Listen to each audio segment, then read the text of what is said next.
느헤미야는 거의 완벽한 리더로 소개되는 사람입니다. 그래서 영미권에서는 교회 기독교 리더뿐만 아니라 정치, 경제, 사회 분야에서조차 이 느헤미야서는 리더십 훈련 교재로 많이 쓰이고 있습니다. 느헤미야에게서 배우는 리더십의 덕목 참 많이 있지만 그 중에 오늘은 세 가지만 소개하려고 합니다. 그 첫 번째 덕목은 따뜻한 마음입니다. 따뜻한 마음, 공감 능력입니다. 느헤미야는 페르시아 아닥사스다 왕의 최측근이었습니다. 그는 황제를 모시고 화로운 겨울궁전 수상궁에 휴양차 왔습니다. 개인적으로는 무엇 하나 부족한 것이 없지만 마음은 조금 더 편하지 못했습니다. 왜냐하면 망한 조국과 거기에 남아있는 동포들의 어려움 때문이었습니다. 내 형제들 가운데 하나인 하나니가 두어 사람과 함께 유다에서 내게 이르렀기로 내가 그 사로잡힘을 면하고 남아있는 유다와 예루살렘 사람들의 형편을 물은즉 그들이 내게 이르되 사로잡힘을 면하고 남아있는 자들이 그 지방 거기에서 큰 환난을 당하고 능욕을 받으며 예루살렘 성은 허물어지고 성문들은 불탔다 하는지라.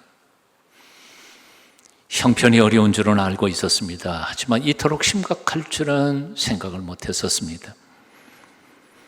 망해버린 고국 땅에 겨우 살아남은 형제들이 큰 환난을 당하고 능욕을 받으면서 겨우 살아가고 있다는 것입니다. 예루살렘 성은 허물어지고 성문들은 다 불타버렸다는 것이요. 이 소식을 들은 느헤미야가 목 놓아 웁니다. 4절입니다.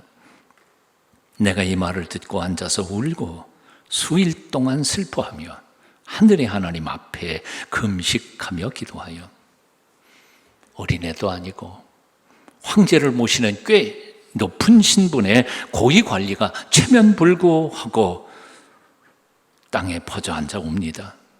그것도 잠깐 동안이 아니라 수일 동안 곡기까지 끊고 금식하며 하나님께 부르짖습니다. 5절입니다. 이르되 하늘의 하나님 여호와 크고 두려우신 하나님이여 주를 사랑하고 주의 계명을 지키는 자에게 언약을 지키시며 긍휼을 베푸시는 주여 간구하나이다.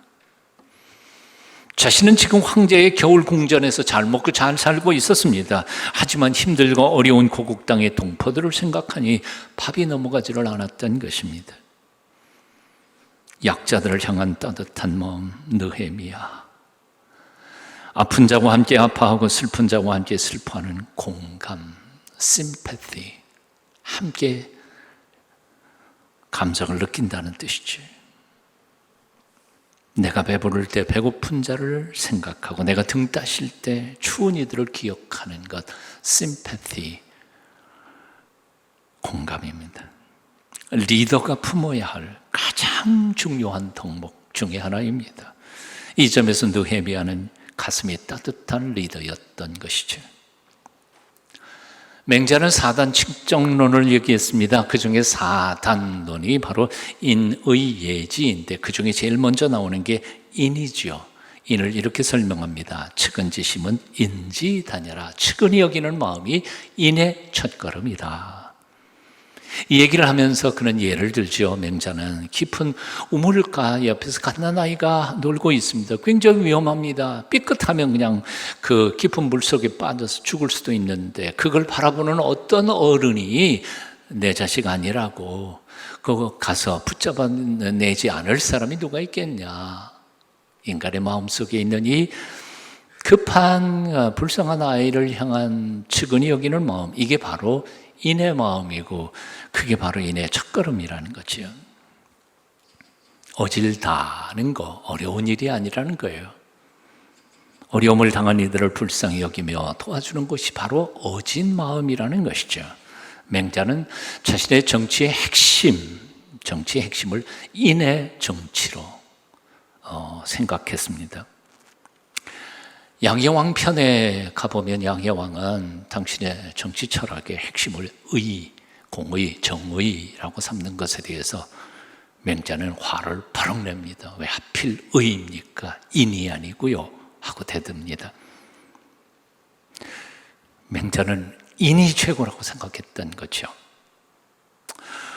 하지만 요즘 돌아보면 세상 거의 모든 정치인들이 정의를 외치면서 자신도 정의롭지 못하면서도 서로 다른 기준의 칼날을 가지고 상대방을 공격하기에 바쁩니다. 그렇게 살벌한 세상이 되다가 보니까 그걸 지켜보고 있던 백성들조차 조금 더 상대편을 측은히 여기는 마음 없는 채 서로 공격하고 싸우고 지지고 볶고 있습니다.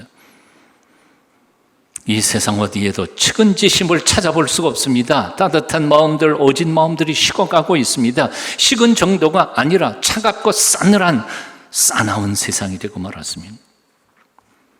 2000년 전 디모데를 이렇게 예언했습니다. 너는 이것을 알라. 말세에 고통하는 때가 이르러 사람들이 자기를 사랑하며 돈을 사랑하며 자랑하며 교만하며 비방하며 부모를 거역하며 감사하지 아니하며 거룩하지 아니하며 무정하며 정이 없고 원통함을 풀지 않으며 복수하려고 그러고 모함하며 절제하지 못하며 싸나우며. 2000년 전에 쓴 글인데 어떻게 이렇게 이 시대를 정확하게 표현하고 있는지 놀랍습니다. 이렇게 싸나운 세상, 이 험악한 세상을 살아가는데 우리에게 필요한 거, 가장 필요한 거 돈이 아닙니다. 힘도 아니고요. 특별한 과학적 기술이나 재주가 아닙니다. 따뜻한 마음입니다. 측은지심입니다. 누구라도 품어줄 수 있는 넓은 가슴입니다. 누구와도 함께 울고 누구와도 함께 웃을 수 있는 공감 능력.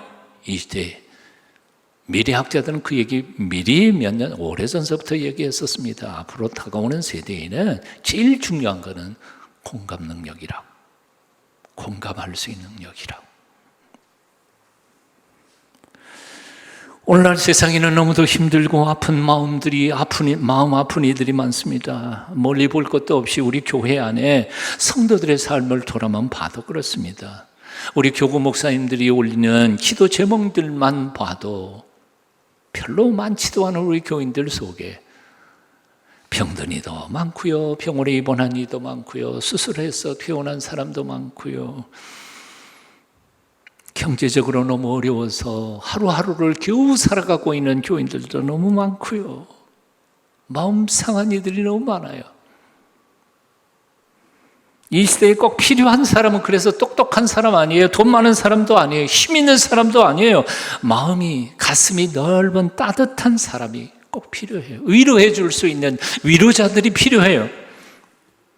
언제나 찾아가서 가슴에 얼굴을 파묻고 통곡해도 괜찮을 친정엄마 같은 넓은 마음을 가진 따뜻한 가슴에 리더들이 필요하다는 거지. 나는 우리 교회에 그런 리더들이 많이 나왔으면 좋겠습니다. 나는 우리 한국 사회에 그런 어른들이 좀 제발 많이 있었으면 좋겠습니다. 그래서 너무도 힘들고 고통스러워서 스스로 목숨을 끊고 가는 사람들의 숫자가 속히 좀 줄었으면 좋겠습니다.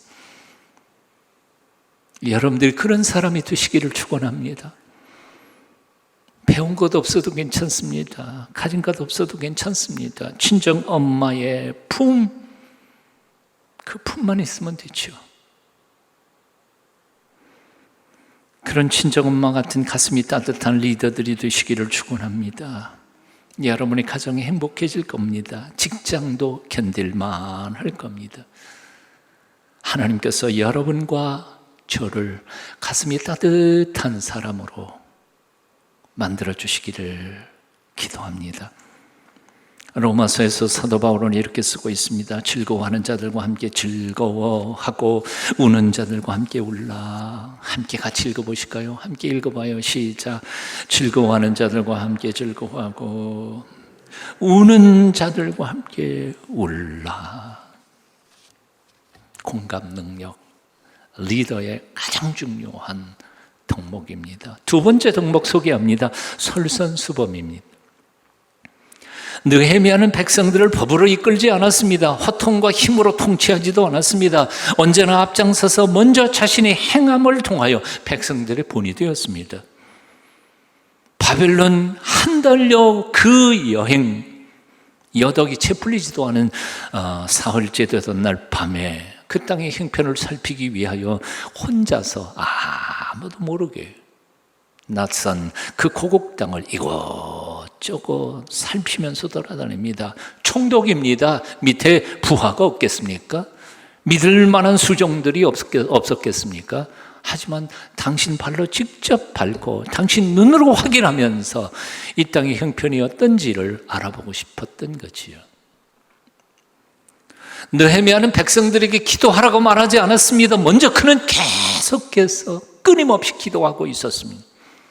느헤미야는 백성들에게 일하라고 명령하지 않았습니다. 앞장서서 일했습니다.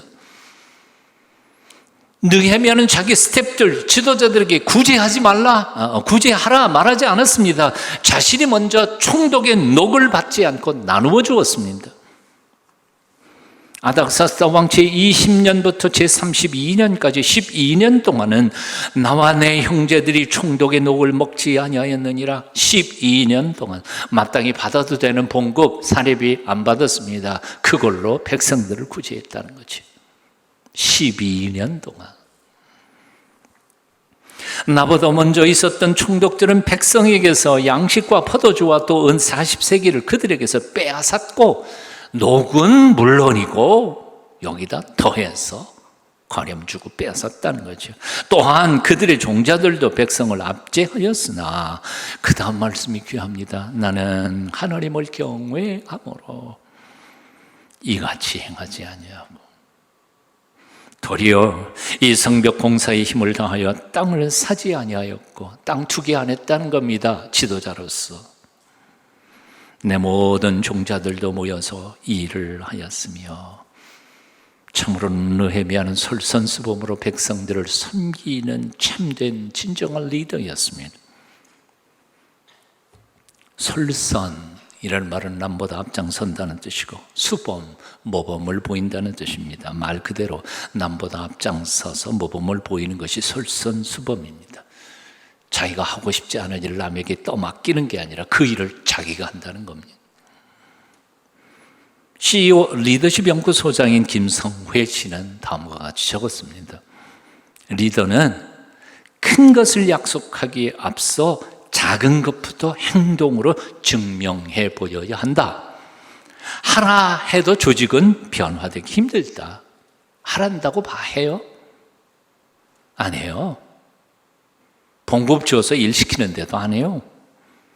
하자 하면 조금 움직일까 말까이고 리더가 내가 할게 라고 해야 비로소 변화의 불씨가 옮겨붙기 시작한다. 이거 교회 얘기 아닙니다. 일반 직장 얘기예요. CEO들의 리더십에 대한 거예요. 사장님이 먼저 앞장서지 않으면 직원들도 안 따라오더라는 거예요. 회장님 마찬가지고요. 하물며 교회겠어요? 교회의 지도자들이 얼마나 힘들겠어요? 예수님께서 말씀하셨습니다. 나를 따라오너라. 내가 너희를 사람을 낚는 어부가 되게 하리라. 나를 따라오너라 라고 말씀하셨습니다. Follow me. 예수님은 제자들에게 돌겨 앞으로 말씀하시고 뒤로 빼시는 분이 아니에요. 나만 따라와. 예수님은 철저히 먼저 보이는 보이시고 따라오는 우리를 당신의 제자로 삼으시는 분이십니다. 자녀들에게, 우리 후배들에게, 우리 제자들에게 돌격 앞으로 말하지 마십시다. 먼저 아름다운 삶을 살아가려고 노력하고 애쓰고 몸부림치는 모습을 볼 때 완벽하지 못하지만 그러나 그 삶의 모습을 보고 우리 아이들도 몸부림치면서 살아보려고 노력하게 될 것입니다. 사도 바울은 말했습니다. 내가 그리스도를 본받는 자가 된 것 같이 너희는 나를 본받는 자가 되라. 내가 그리스도를 본받는 자가 된 것 같이 너희는 나를 본받는 자가 되라. 함께 읽어보실까요? 시작. 내가 그리스도를 본받는 자가 된 것 같이 너희는 나를 본받는 자가 되라. 솔선수범. 느헤미야를 통해서 배우는 리더의 세 번째 덕목은 경외심입니다. 경외심. 경외란 공경경자 두려워할 왜 두려운 마음으로 공경한다 그런 뜻입니다. 사제를 보니까 이를 이렇게 풀었습니다. 신 즉 하나님이나 어떤 대상을 두려워하며 우러러보는 것 존경하는 마음, 이게 경외라고 했습니다. 느헤미야는 깊은 경외심을 품고 하나님께 다가간 사람입니다. 느헤미야서를 주의 깊게 읽어보십시오. 함부로 하나님께 나가지 않았어요. 하나님께 나아가는 모습이 너무 정중하고, 오늘 본문에서 하나님을 만나는 모습을 한번 깊이 묵상해 보십시오. 그리고 그가 하나님 앞에 기도하는 기도의 내용들, 단어 하나하나를 묵상하면서 한번 곰곰이 생각해 보십시오. 얼마나 느헤미야가 하나님에 대하여 공경하는 마음, 두렵고 떨리는 마음으로 그 앞에 나가는지를요. 사실은 느헤미야도 세상에서는 꽤 높은 지위에 있었던 사람입니다. 적어도 페르시아 황제의 최측근으로 잘 나가던 사람이었습니다. 하지만 그가 하나님 앞에 나아갈 때에는 다윗만큼이나 바닥을 끼며 최상의 겸손과 극도의 낮은 모습으로 흙 한 줌짜리밖에 안 되는 피조물의 존재를 기억하면서 하나님 앞에 나아갔습니다. 그의 기도를 보십시다. 하늘의 하나님 앞에 금식하며 기도하여 이르되, 그가 하나님을 뭐라고 부르냐면 하늘의 하나님. 오늘날 현대 신학자 중에 이렇게 표현한 말이 있어요. 하나님은 하늘에 계시고 나는 땅에 있어. 네가 땅에 있다는 흙 한 줌밖에 안 되는 존재이라는 사실을 결코 잊어버리지 마라. 하나님이 이 옆에 있는 친구라고 착각하지 말라는 거예요. 하나님하고 우리하고는 이 격이 차원의 격이 아니야. 이건 비교할 수 없는 거. 그런데 오늘날 너무 개신교가 하나님에 대해서 너무 건방 떨고 있어요. 친밀하다는 이름으로 하나님에 대한 경외심을 상실해가고 있어요. 다시 한번 읽어볼까요? 하늘의 하나님 앞에 금식하며 기도하여 이르되, 하늘의 하나님 여호와여. 다시 반복했지요. 크고 두려우신 하나님이요, 이제 종이 주의 종들인 이스라엘 자손을 위하여 종의 기도를 들으시옵소서. 종이 3번이나 반복돼 가고 있습니다. 내 인생 내게 아니고 당신 겁니다. 저는 당신의 종일 뿐입니다. 이제 청하건대 기억하옵소서. 우리 하나님이여 들으시옵소서. 우리가 업신여김을 당하나이다. 네, 하나님이여 내가 이 백성을 위하여 행한 모든 일을 기억하사 내게 은혜를 베푸시옵소서. 하나님의 은혜가 없이는 한 발짝도 걸어갈 수 없음을 기억하며 납작이며 하나님 앞에 나아가 은혜를 구하는 느헤미야의 모습을 기억해야 합니다. 우리 인생들이 경외심을 품는 첫 번째 대상은 물론 창조주 하나님이십니다. 하지만 창조주 하나님에게만 경외심을 품는 건 아닙니다. 우리가 경외심을 품고 대해야 할 존재들은 세상에 많습니다. 보이지 않는 하나님의 권위자로 이 땅에 보내주신 부모님들이 우리가 경외심을 품고 대해야 할 분들입니다. 우리의 미래를 가르쳐주는 스승님들, 저는 선생이라고 말하지 않고 스승이라고 말할게요. 스승님들은 경외심을 가지고 대해야 할 분들입니다. 하나님이 주신 이 자연세계, 우주, 그의 숨결로 지어진 생명체들, 지렁이 하나, 개미 한 마리, 그 속에 하나님이 담아주신 생명의 경외심을 품어야 한다는 말입니다. 가진 것 없고 배운 것 없고 생긴 것도 뭐 같다고 생각하는 지극히 작은 한 장애인조차도 그 속에 하나님의 임재, 하나님의 형상, 하나님의 꼴이 있음을 보면서 함부로 대하지 않고 존중히 여기는 마음이 있어야 된다, 그 말이에요. 이게 경외심이에요. 이 경외심은 하나님에게만 대하는 게 아니에요. 하나님께 경외심을 품은 사람들은 늘 기도하게 되어 있습니다. 교만할 수가 없습니다. 어찌 하나님 앞에서 교만하단 말이에요. 아무리 지가 똑똑하고 많이 가졌고 권력을 쥐었다 할지라도요. 부모님께 경외심을 품은 자녀들은 부모님께 효도하게 되어 있습니다. 경외심을 품고 스승을 대하는 제자들은 지식과 실력은 물론이거니와 그 인격과 인품도 뛰어나게 성숙하게 될 것입니다. 자연과 생명이 경외심을 품은 사람들은 함부로 자연을 훼손하거나 지극히 작은 생명체 앞에서도 함부로 해하지 않게 될 것입니다. 그런 마음, 그런 경외심을 품은 사람들이 지도자가 될 때, 리더가 될 때 그 공동체는 정말 따뜻하고 복된 공동체가 될 줄 압니다. 그런 사람이 대통령이 되고, 그런 사람이 사장님이 되고 회장님이 되고 교회의 지도자가 될 때 얼마나 멋진 교회가 되겠습니까? 그런데 오늘날 세상은 하나님께 대한 경외심을 잃어버렸습니다. 하나님하고도 맞짱 뜨려고 하는 사람들이 많아요. 마땅히 공경해야 할 부모도 스승도 경시하고 함부로 대합니다. 권위는 땅에 떨어져 버리고 인간성도 품격도 예절도 배려도 다 사라져 버렸습니다. 그저 싸움질만 잘하는, 그래서 살아남는 그야말로 싸나운 세상이 되고 말았습니다. 토마스 왓슨은 이렇게 말했습니다. 이성이 없으면 사람이라고 할 수 없듯 하나님을 경외하는 마음이 없으면 기독교인이라 할 수 없다. 신자의 마음에는 거룩한 두려움이 있어야 한다. 경외란 거룩한 두려움, 즉 거룩하신 하나님을 우러러보고 존중하는 마음을 뜻한다. 항상 하나님의 거룩하신 눈길 앞에서 우리 자신을 적나라하게 드러내는 태도, 그것이 바로 경외다. 왓슨은 또 이렇게 말했습니다. 경건한 자들은 자식이 아버지를 경외하듯이 하나님을 경외하고, 사악한 자들은 죄인이 재판관을 두려워하듯이 하나님을 두려워한다. 두려워하는 것 똑같은 것 같지만 질이 다릅니다. 여러분은 어느 쪽입니까? 느헤미야의 고백을 다시 한번 읽어봤으면 좋겠습니다. 나보다 먼저 있었던 총독들은 백성에게서 양식과 포도주와 또 은 40세기를 그들에게서 빼앗았고, 또한 그들의 종자들도 백성을 압제하였으나 나는 이 하나님을 경외함으로 이같이 행하지 아니하고. 이 아름다운 느헤미야의 고백이 저와 여러분의 고백이 됐으면 좋겠습니다. 나는 하나님을 경외하기 때문에 남들처럼 그렇게 막 살지 않겠습니다. 경건하게 살겠습니다. 오늘 이 아침 여러분의 결심이 되시기를 축원합니다. 요즘 리더들을 뽑는 계절이 된 것 같습니다. 내년은 대통령 뽑죠.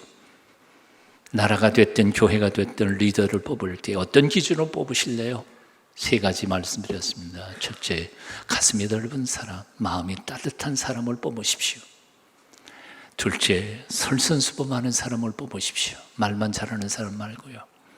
세 번째, 적어도 하나님을 두려워하며 하나님의 입김으로 숨결로 창조된 생명을 존중히 여기며 그 어떤 이유였든지 사람을 함부로 대하지 않는 경외심을 품은 사람을 뽑으십시오. 뽑는 것도 그렇지만 사실은 내가 원하든 원하지 않든 나이가 조금 들어서면 내 뒤에 따라오는 후배들이 생기게 돼 있습니다. 그래서 내가 원하든 원하지 않든 나는 리더가 돼 갑니다. 나이가 들었다는 하나의 이유로. 그래서 나는 나쁜 리더가 되든 좋은 리더가 되든 둘 중에 하나는 반드시 되게 돼 있습니다. 어떤 리더가 되실랍니까? 기억하십시오. 첫째요, 무식해도 괜찮아요. 돈 없어도 괜찮아요. 후배들이 와서 가슴 파묻고 엉엉 울 때 품어줄 수 있는 가슴 따뜻한 리더가 되십시오. 잘못해도 돼요. 하지만 후배들 앞에 내가 먼저 열심히 해보려고 노력하는 모습이라도 보여줄 수 있는 설선수범하는 리더가 되십시오. 하나님 두려워할 줄 알고 내 똑똑한 머리, 잔꾀 그거 신뢰하지 않고 매 순간 하나님 앞에 겸손히 엎드려 하나님의 도우심을 구하는 경건하고 거룩한 하나님의 사람들이 되십시오. 그런 저와 여러분을 통하여 하나님께서 영광 받으실 줄 믿습니다.